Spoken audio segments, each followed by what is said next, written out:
getting ready to go up to the Edinburgh Festival.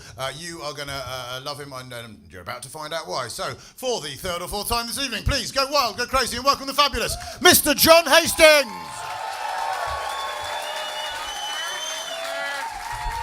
Hello, how are you? Yeah. Fuck yeah. Good to be here. How are you? Good? Me too. I got hit by a car in November. It's a bit mean. Got hit by a car. Good. Yeah, I was on a bike. Yeah, now you get tense. It's weird. I don't look good on a bike like you, sir. I assume you look exceptional on a bike, like you're off to make a risotto. Is it al dente? You bet your fucking dick it is.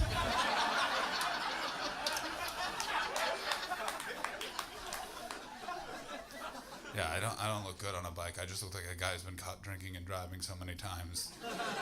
He now has to ride a bike. I'll exercise. I don't look like I'm healthy when I'm exercising. I see myself in the mirror in the gym. I don't look like I'm building weights. I just look like I'm trying to recover from some sort of weird disease. I do like going to the gym. It's inspiring. My gym I go to, there's a 75-year-old personal trainer, and I love seeing her there, helping out clients, because it always inspires me to work hard and save money so I don't need a fucking job at that age.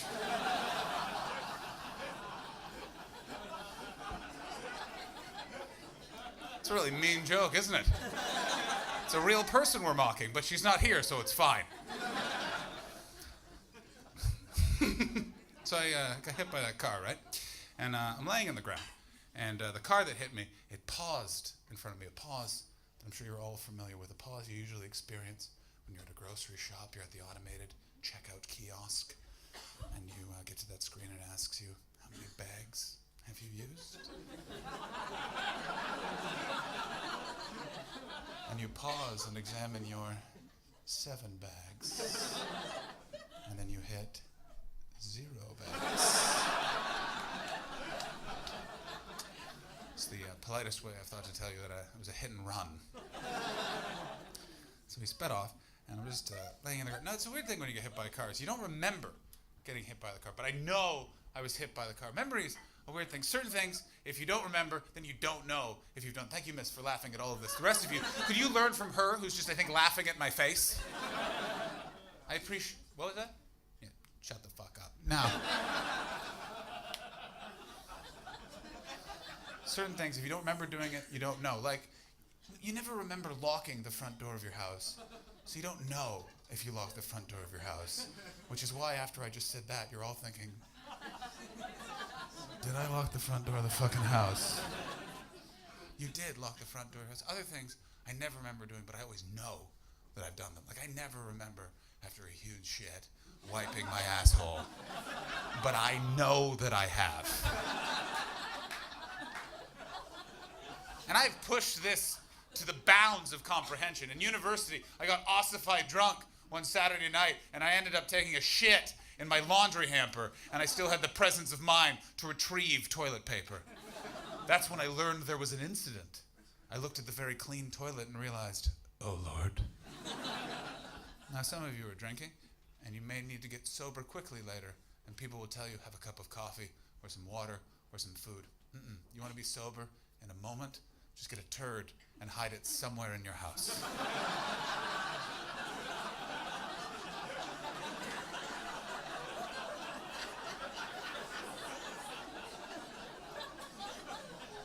Now, to answer your next question, I threw the hamper and its contents away. Because we live in a fucking society, and a society has fucking rules. And the biggest and most important of all those rules is, of course, if you pee on something, then it's yours. If you shit on something, that's no one's forever!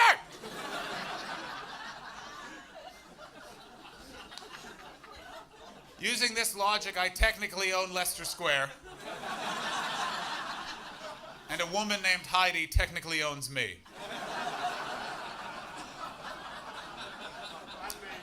And you, oh, that's interesting. Please shut the fuck up. No one came to see a man in oddly cut off chinos and a huntsman jacket. Oh, you're such a cunt. Yeah, don't worry. There's going to be a few more of those C-bombs so I can serve a couple of drinks for Simon. Yeah, look, your friend is telling you to shut the fuck up, which is what your fucking parents should have fucking told you to do. And then your mom should have fucking shoved you in the trash, you fucking waste of skin. Yeah, I'm aware. I'm being a little harsh, but don't worry. I will win you back.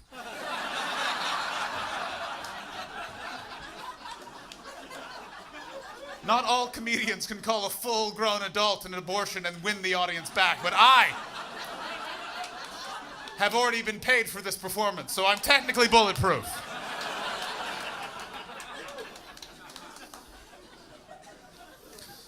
And just to really make Simon's life a living hell, cunt, cunt, cunt, cunt, cunt.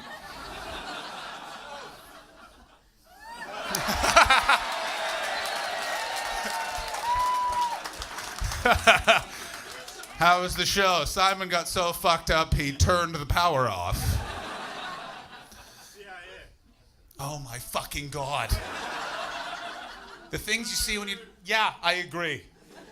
It's very rare the audience boos another audience member. I got it.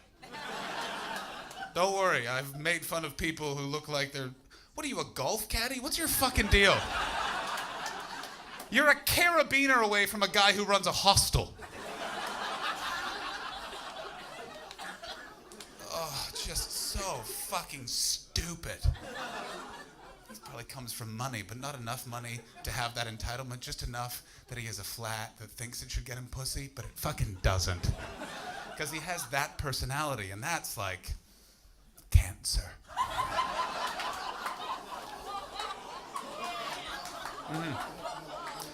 I don't know if I'll be able to win you back now.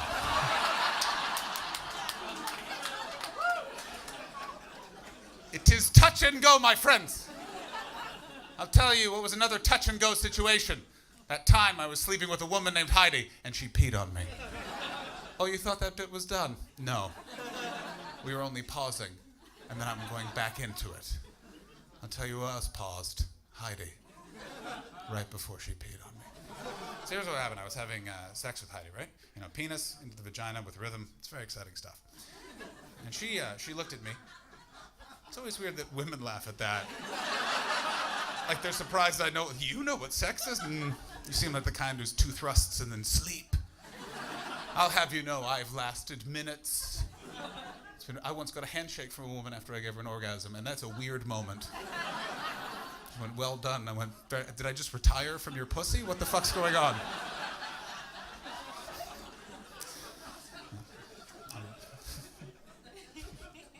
Sorry, for some reason I just envisioned a gold watch falling out of her asshole, and you did well.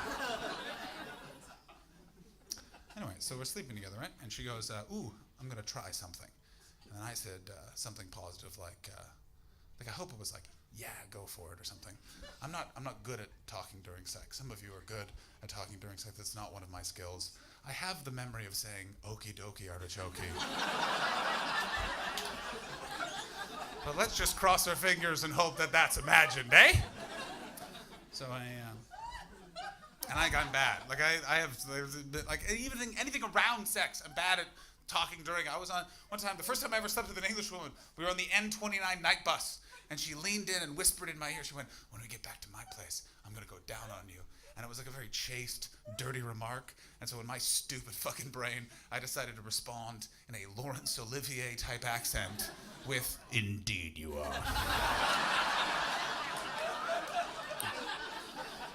We were unable to have sex because that remark turned her vagina into a litter box.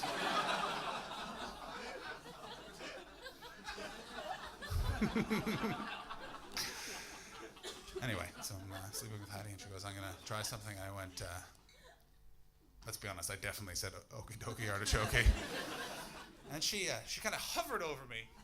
Like she was going, it's like she was about to sit in a chair, but she wasn't sure of the chair's integrity.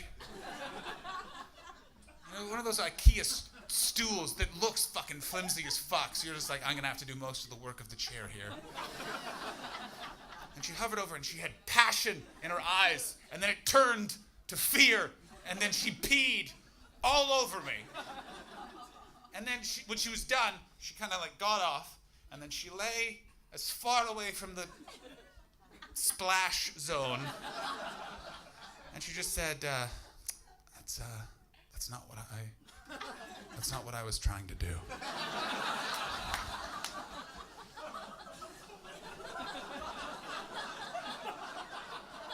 Oddly, I didn't ask her what she was trying to do. I just popped out of bed, and I went and had a nice, long shower. And I thought, thoughts like, thank goodness we went to her place. And I popped out, fresh and clean, and I kissed her on the forehead, and we looked at each other in the eyes, and psychically said, we'll never see each other again. And then I left. Now, what's interesting about that whole story is that while she was peeing on me, I didn't think, disgusting, get me out of here, or, madam, you're using the wrong hole, what are you doing? Yeah, that's right. I know that there's 2 holes down there. I have to tell you, I'm not impressed that it took me until I was 31 to learn that. I'm 33 now, and I have to tell you, it's been a crazy 2 years.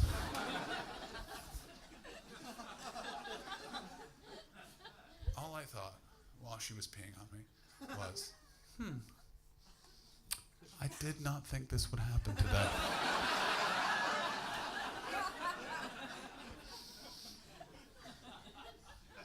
It's strange what the brain thinks in certain situations. It's odd. Like when I got hit by that car, I didn't think like, I have to go after this guy, or oh God, I need to get to a hospital. All I thought was like, oh, now I know how that pigeon feels. To explain, I'd hit a pigeon with my bike a few weeks before I was hit by a car. Now, pigeon's the only animal that you say I hit it with a bike, and a few people will go, haha, good. I agree. What a horrible creature. They're pieces of shit ruining our statues and just being in our parks, close enough to our food that we still eat it, but we don't like the taste as much as we once did. And I think that's because of how pigeons are created. Pigeons are not created by a male and a female pigeon mating and creating a baby pigeon. Pigeons are created by man with mullets fucking packs of cigarettes, and then a pigeon is born. Now, you may doubt my science, but I'm here to tell you I have never seen a baby pigeon. But every park I walk into contains a man with a mullet holding a pack of cigarettes. At his feet, hundreds of pigeons. I can assume that man's not there to be a creep. He's just a father visiting his kids.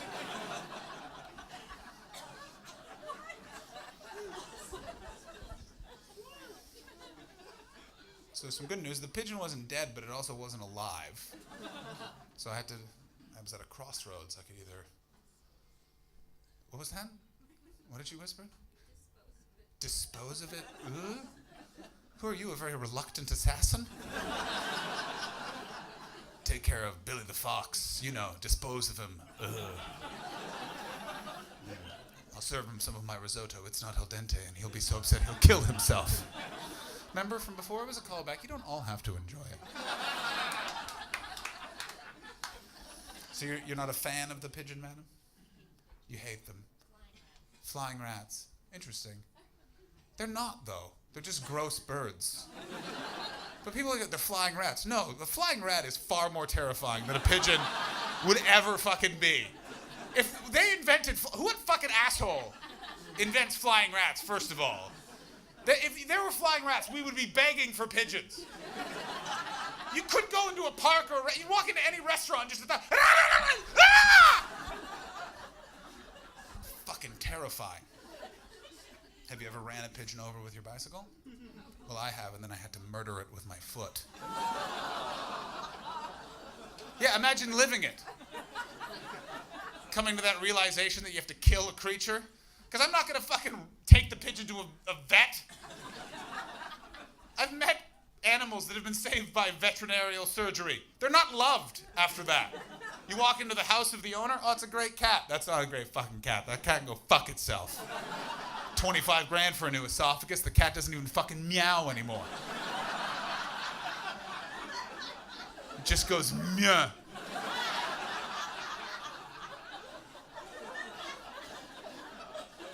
And I'm not keeping a pigeon as a pet. I'm not going to do it. I looked up Who are famous people that have owned pigeons? Here's the top 3. Number 3, Miguel Noriega, dictator of Panama, murderer of thousands, money launderer to the Medellin cartel. Number 2, Pablo Picasso, great artist, also bunch of a rapist, bunch of a pedophile. And Mike Tyson.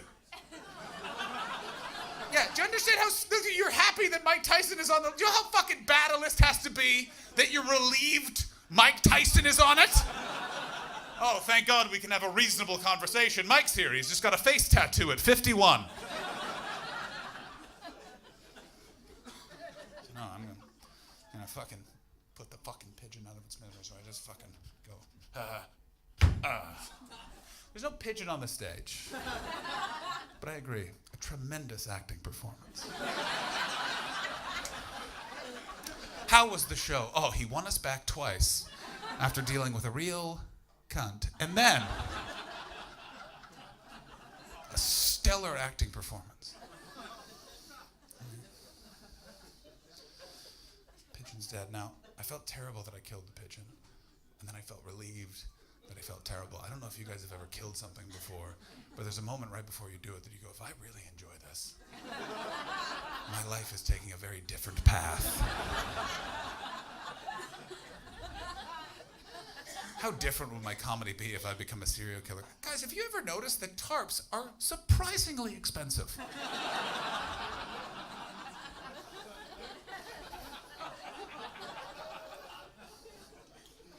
So I lift my foot off, and I go to walk away, and I pick up my bicycle. And as I was picking up the old bicycle, I realized I just murdered a pigeon in front of a school that was at recess. Yeah. I don't know how many kids are at a school. 40 billion children just watch me murder a pigeon. Now, none of them specifically went like, why'd you do that, mister? But I could feel that they wanted an explanation. And I, in my frazzled state, just went, I'm a vegetarian! And then I cycled away. Now the reason why, yeah, I'm a vegetarian, I'm sorry. It's the worst being a vegetarian. Carl's a vegan. Everyone's like, oh, he's a vegan, so intrepid. Fuck him. Fucking vegans just fucking, because being a vegetarian's worse, because all you meat eaters fucking hate me for occasionally mentioning that kale is better than a fucking hamburger. And vegans fucking hate me because I'm not doing enough for the fucking cause. Vegans always come, oh, you're a vegetarian, how dare you, hypocrite. I don't think that's how that word works. You keep the animals alive and you use their bits for your pleasure. Yeah, that's right. I may lack moral fiber, but you know what tastes better than integrity? Cheese. Every day.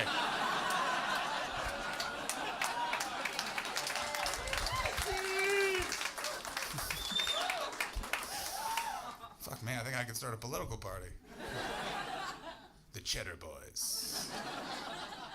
Vote for us or we'll give you a slice.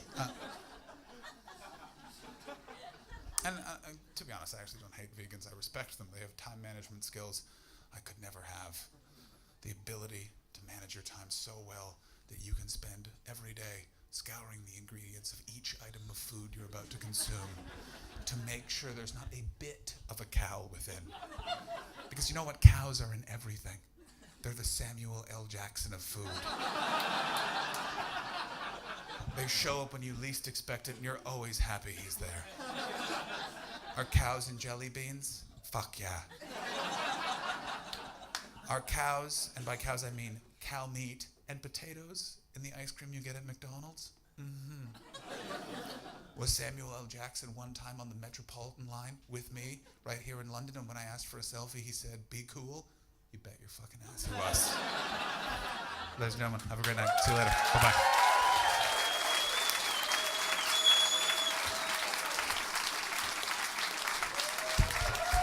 Yeah, ladies and gentlemen, Mr. John Hastings.